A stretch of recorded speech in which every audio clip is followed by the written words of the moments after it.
It's a proven fact that making coffee at home is a much more economical way to consume coffee. But of course, if you're making coffee at home, you assume a lot of the nitty-gritty responsibilities, and taste is a critical factor. Well, what determines taste? A lot of things, like water temperature, freshness of the beans, extraction time, but most important, I believe, is grind size. Bottom line is, I want my coffee to taste damn right without being too bitter or too watery.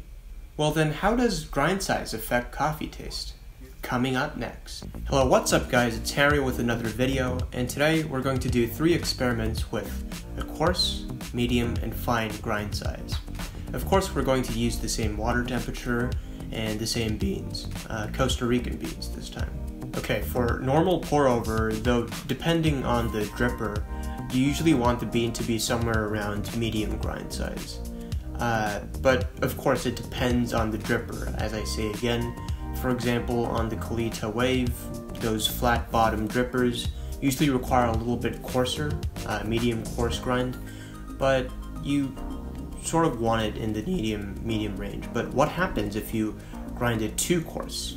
For example, my hand mill right now is on 20 clicks, which is a lot, and I'll try brewing with coffee grind at this 20 click setup.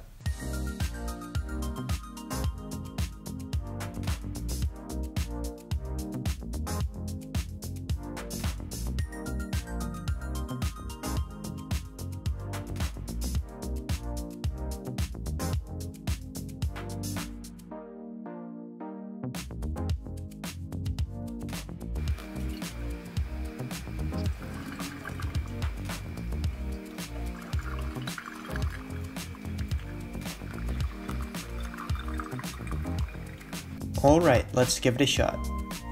So this cup of coffee was noticeably watery. Tasted nothing but water and a little bit of bitterness, I guess. As you can already see, this coffee looks translucent. It's definitely under-extracted, I can tell.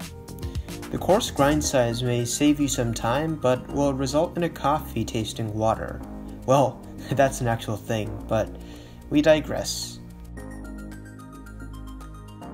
But let's say you forgot to dial the grind size back to normal after you made your espresso last time. See?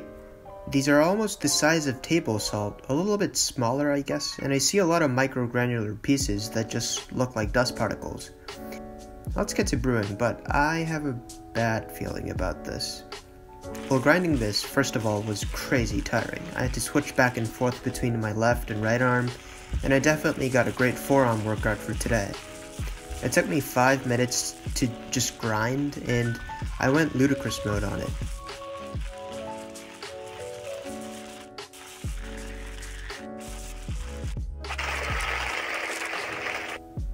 Okay, so this time it took a significantly longer extraction time. It took me literally 5 minutes just to extract this thing. That's enough time to go get a coffee at your local grocery store. Well, at least let's see how it tastes.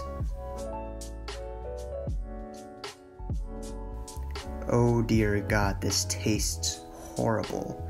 I can taste nothing but bitterness and something harsh and acrid. I actually have a cold right now and really don't know if drinking this will kill my throat. I'm definitely not going to finish this, bud. Also, even after a few sips, there's this dusty taste that's left in my mouth. Yuck.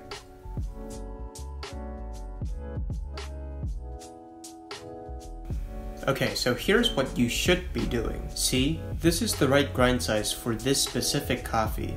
I would say it's similar to kosher salt, if not a little bit coarser. So let's brew this time the right way.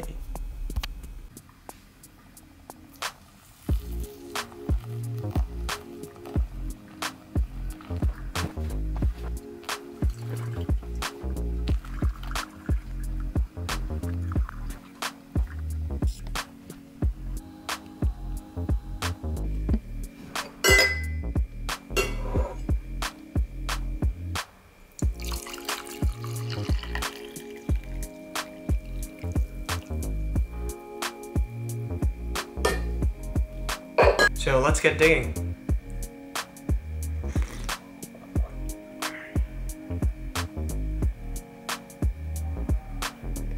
As expected, just the right acidity.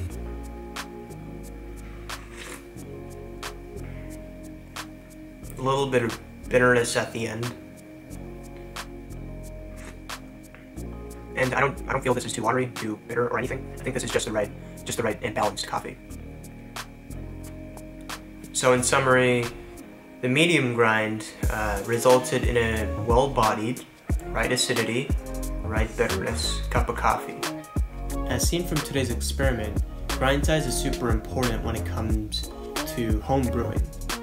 I used to make this mistake all the time, but trial after trial has taught me how to find the right, perfect grind size for each bag of coffee beans.